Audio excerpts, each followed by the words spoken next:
Mula sa isang isla na puno ng makapanindig balahibong mga manika, hanggang sa isang chapel na ang mga decorations ay gawa sa buto ng tao, narito ang ilan sa mga kakaibang tourist destinations sa iba't ibang bahagi ng mundo, na maaaring magbigay sa iyo ng kilabot. Kayo ay nanonood sa Alright Channel. Bago tayo magsimula, subscribe na para maging updated kayo sa susunod naming mga videos. Island of Dolls. Ang Isla de las Muñecas, o Island of Dolls ay matatagpuan sa pusod ng Xochimilco Canals, sa bansang Mexico. Naging sikat ito sa mga ghost hunters, adventurers at mga turista, dahil sa ang lugar na ito ay punong-puno ng nakakakilabot na mga manika. Ayon sa kwento, may natagpo ang bangkay ang nag-iisang taong nakatira dito. Ito ay bangkay ng isang batang babaeng nalunod at sa tabi nito ay may isang manika. Mula noon, ay nagsimula ng maglagay ang taong ito ng iba't ibang manika sa lugar na ito, hanggang sa umabot ito ng libo-libo. Marami ang nagsasabing ginawa niya ito upang hindi manggulo at maging payapa ang kaluluwa ng batang nalunod. Capuchin Catacombs. Ang Capuchin Catacombs ay isang burial crypt o libingan sa Palermo, Sicily, na nasa southern Italy. Taon-taon ay maraming turista ang nagpupunta dito upang makita ang mga mummy na nasa loob nito. Ito ay sinara sa publiko noong 1980s, ngunit hanggang ngayon ay marami pa rin ang pumupunta dito. Tinatayang mahigit sa 8,000 mummy ang matatagpuan dito, at ang ilan ay well-preserved pa. Kabilang na dito ang katawan ni Rosalía Lombardo, na 2 taon lamang nang namatay noong 1920s. Lahat ng nakakita sa kanyang bangkay ay nagsasabing siya ay parang natutulog lang. Chernobyl.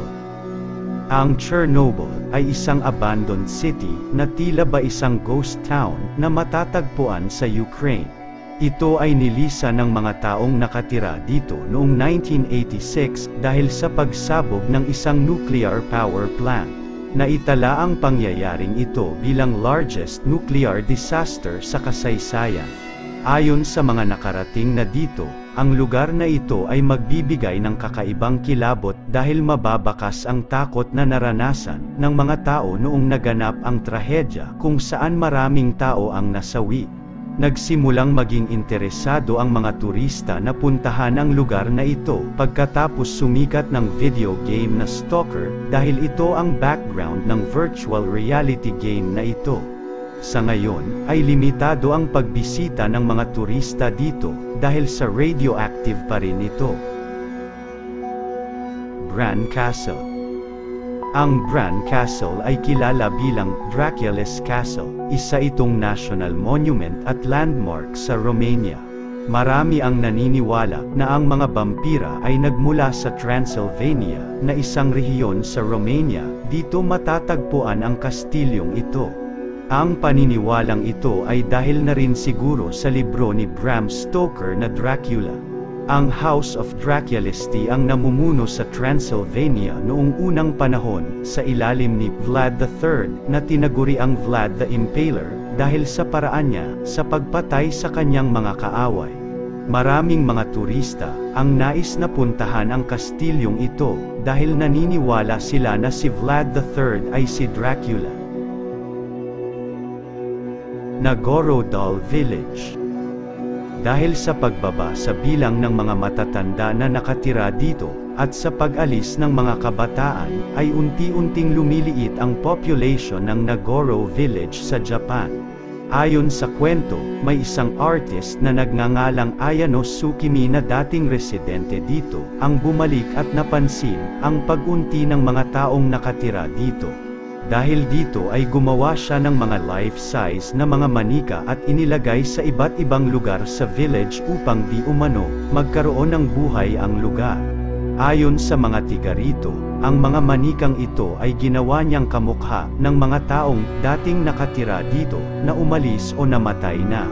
Sa ngayon, mayroon ng higit sa 350 manika ang matatagpuan dito na nakalagay sa iba't ibang bahagi ng village. Dahil dito, ay naging viral ito sa social media, sa pagiging creepy nito, at naging sikat sa mga turista, vloggers, at YouTubers. Sedlec Ossuary. Sa bansang Czech Republic, matatagpuan ang Sedlec Ossuary. Isa itong maliit na Catholic chapel na nasa ilalim ng Cemetery Church of All Saints na dating bahagi ng Sedlec Abbey. Sa labas ay mukhang ordinaryo ang chapel na ito, ngunit nakakamangha ang nasa loob nito. Sa loob nito ay matatagpuan ang kalansay ng higit sa 40,000 tao. Ang mga buto ng kalansay ay inayos para gawing decoration at kasangkapan sa loob ng chapel na ito, dahil dito ay tinawag itong Church of Bones. Umaabot sa 200,000 mga turista ang nagpupunta dito kada taon. Ang lugar na ito, ang most visited tourist attraction sa Czech Republic.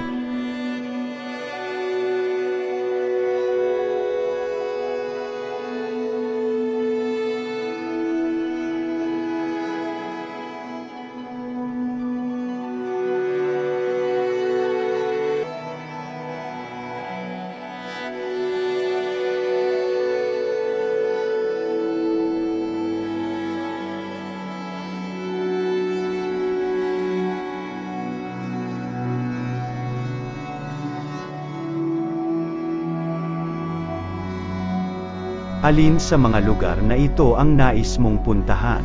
Leave us your comment below. Salamat sa panunood. Don't forget to like, share, and subscribe. I-click nyo na rin ang notification bell para maging updated kayo sa susunod naming mga videos.